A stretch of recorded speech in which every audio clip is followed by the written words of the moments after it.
بسم اللہ الرحمن الرحیم۔ السلام علیکم ناظرین۔ مدینہ منورہ میں یہود کے کئی علماء تھے۔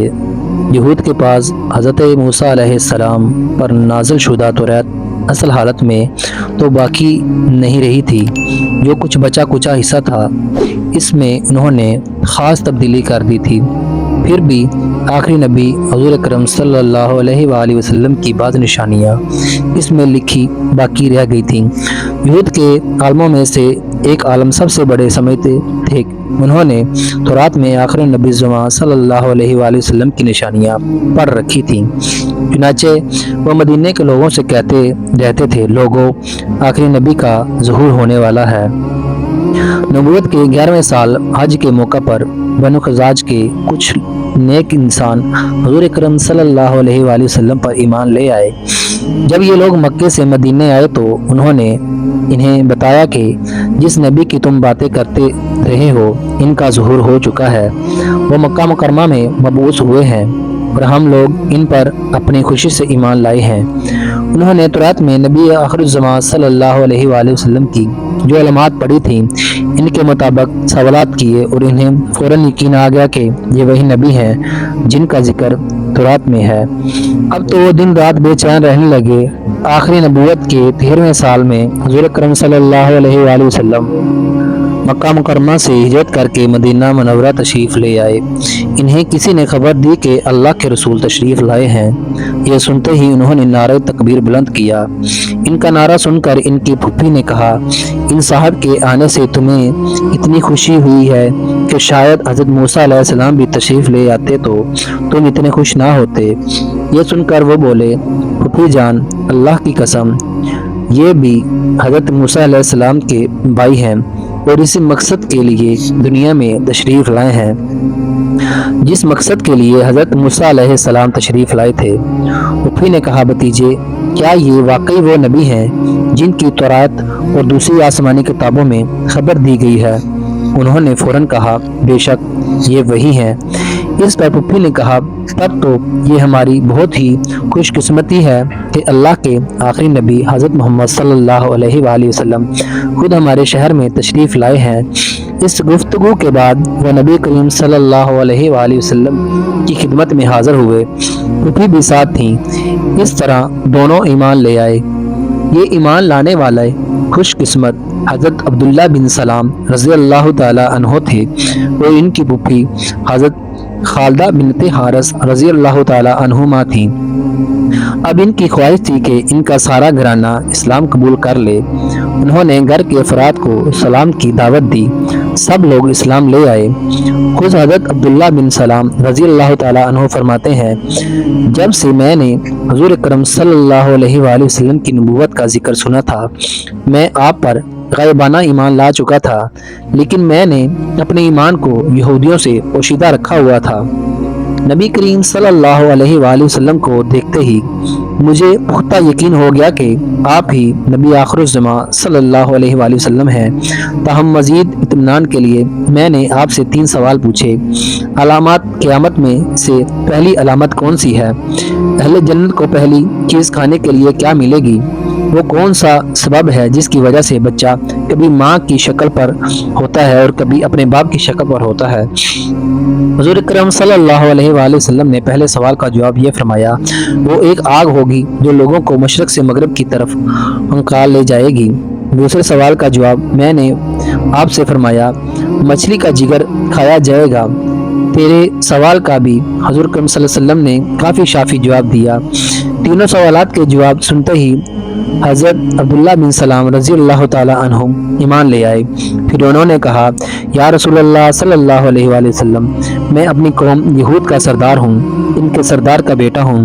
میری قوم مجھے عالم مانتی ہے، میرے باپ کو بھی عالم مانتی تھی، وہ میرا بہت احترام کرتی ہے، لیکن میں یہ سب جانتا ہوں کہ میری قوم کے کچھ لوگ سخت جھوٹے ہیں۔ آپ میری قوم کے بڑے بڑے لوگوں کو بلائیے، میں یہاں ایک طرف چھپ جاؤں گا۔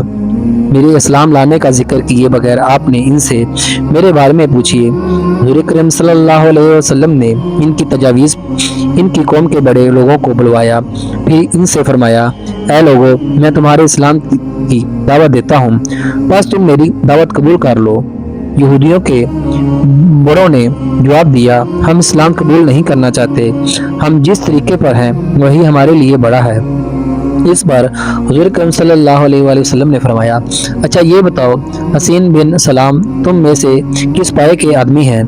हज़रत अब्दुल्ला बिन सलाम रज़ी अल्लाह ताला का नाम सलाम लाने से पहले हसीन था। जवाब में इन्होंने फरमाया, वो हम सब में से अच्छे हैं, वो सबसे अच्छे फरजांद हैं, हमारे सरदार हैं, हम में इनके बराबर कोई आलम नहीं है, इनसे ज़्यादा कोई एहतराम के काबिल भी नहीं है। तो नबी करीम सल्लल्लाहु अलैहि वसल्लम ने जवाब दिया, सुनकर फरमाया, अच्छी बात है, अगर वो मुसलमान हो जाए तो तुम इनकी पैरवी करते हुए मुसलमान हो जाओगे। जवाब में वो पुकार उठे, अल्लाह ना करे कि वो मुसलमान हो जाएं, ऐसा कभी नहीं हो सकता। अल्लाह के रसूल सल्लल्लाहु अलैहि वसल्लम ने इन्हें आवाज़ दी। वो वहीं एक कोने में से छुपे हुए थे, बुलंद आवाज़ से कलमा शहादत पढ़ते हुए बाहर निकल आए। फिर यहूदियों से बोले, ऐ लोगो, अल्लाह से डरो, तुम्हें खूब मालूम है कि अल्लाह के रसूल हैं, इनका दीन सच्चा है, फिर भी तुम ईमान लाने से इनकार करते हो। ये सुनकर यहूदी भड़क उठे, चीख कर बोले, तुम झूठे हो, हमारी कौम के बदतरीन आदमी के बेटे हो। हज़रत अब्दुल्ला बिन सलाम रज़ी अल्लाह ताला अन्हु हुज़ूर करीम सल्लल्लाहु अलैहि वसल्लम की तरफ मुड़े और अर्ज़ किया, या रसूलल्लाह सल्लल्लाहु अलैहि वसल्लम, आपने देखा, मुझे इनकी तरफ से इसी फजूल बातों की उम्मीद थी। हुज़ूर अकरम सल्लल्लाहु अलैहि वसल्लम ने फरमाया, आज से तुम हसीन की बजाय अब्दुल्ला हो। चुनाचे ये इसी नाम से मशहूर हुए। अब्दुल्ला बिन सलाम रज़ी अल्लाह ताला अन्हो ने अपने दो भतीजों को पुरखुलूस अंदाज में इस्लाम की दावत दी तो इनमें से एक ने फौरन सलाम कबूल कर लिया। इनका नाम सुलमा था। इस्लाम लाने के बाद आप अक्सर नबी करीम सल्लल्लाहु अलैहि वसल्लम की खिदमत में हाज़िर रहने लगे, यहाँ तक कि आपके करीबी सहाबा में शुमार होने लगे। आप सल्लल्लाहु अलैहि वसल्लम ने इनके बारे में फरमाया, अब्दुल्ला बिन सलाम अहले जन्नत में से हैं। हज़रत अब्दुल्ला रज़ी अल्लाह ताला अन्हो में आजिज़ी और इंकसारी बहुत थी। एक बार आपने एक ख्वाब में देखा, अपना ख्वाब रसूल अकरम सल्लल्लाहु अलैहि वसल्लम को सुनाया तो नबी करीम सल्लल्लाहु अलैहि वसल्लम ने ख्वाब की तबीर इरशाद फरमाई, अब्दुल्ला, तुम मरते दम तक इस्लाम पर कायम रहोगे। एक बार आप लकड़ियों का गट्ठा कमर पर लादे बाजार में जा रहे थे। चुनाचे एक कबीले के रईस थे और अल्लाह ने दौलत से भी नवाजा था, इसलिए लोग इन्हें इस हालत में देखकर हैरान हुए। किसी ने कहा, अब्दुल्ला, अल्लाह ने आपको इतना कुछ दे रखा है, फिर ये लकड़ियां आपने किस मजदूर से क्यों ना उठवाई? जवाब में आपने फरमाया, मैं अपने नफ्स को गुरूर से पाक रखना चाहता हूँ। मैंने अल्लाह के रसूल सल्लल्लाहु अलैहि वसल्लम से सुना है, जिसके दिल में राई के बराबर भी तकब्बर होगा वह जन्नत में दाखिल नहीं होगा। आपने गुज़वा खंदक में और इसके बाद बाकी गुज़वात में शिरकत की। मौक़ों में भी लिखा है कि आप गुज़वा में बदर और ओहद में भी शिरकत ना कर सके। हज़रत उस्मान गनी रज़ी अल्लाह ताला अन्हो के खिलाफ जब फसाद बर्पा करने वालों ने बगावत की और आपके घर को घेर लिया तो हज़रत अब्दुल्ला बिन सलाम रज़ी अल्लाह ताला अन्हो हज़रत उस्मान गनी रज़ी अल्लाह ताला अन्हो के घर तशरीफ़ लाए। इनसे कहा, ये लोग आपको कत्ल करने पर तुले हैं, आप मुझे हुक्म फरमाएं, मैं आपके लिए क्या कर सकता हूँ? जवाब में हज़रत उस्मान गनी रज़ी अल्लाह ताला अन्हो ने इनसे फरमाया, जाकर इन लोगों को समझाओ।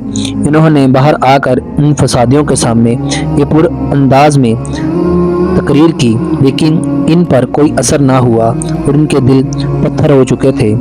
और आखिरकार इन लोगों ने हज़रत उस्मान गनी रज़ी अल्लाह ताला अन्हो को शहीद करके छोड़ा। इस पर हज़रत अब्दुल्ला बिन सलाम रज़ी अल्लाह ताला अन्हो ने फरमाया, आज अरब की फ़ौज का खात्मा हो गया। इसके बाद वो गोशा नशीन हो गए। आपने हज़रत अमीर मुआविया रज़ी अल्लाह ताला अन्हो के दौर में 43 हिजरी में मदीना मुनव्वरा में वफ़ात पाई। अल्लामा ज़हबी रहमतुल्लाह अलैह ने लिखा है, अब्दुल्ला बिन सलाम रज़ी अल्लाह ताला अन्हो मदीना मुनव्वरा में अहले किताब के सबसे बड़े आलम थे। अल्लाह इन पर बेशुमार रहमतों का नज़ूल फरमाए। नाज़रीन, आपको हमारी वीडियो कैसी लगी कमेंट सेक्शन में ज़रूर बताइएगा। फिर मिलते हैं अगली वीडियो में। अस्सलामु अलैकुम वरहमतुल्लाहि वबरकातुहू।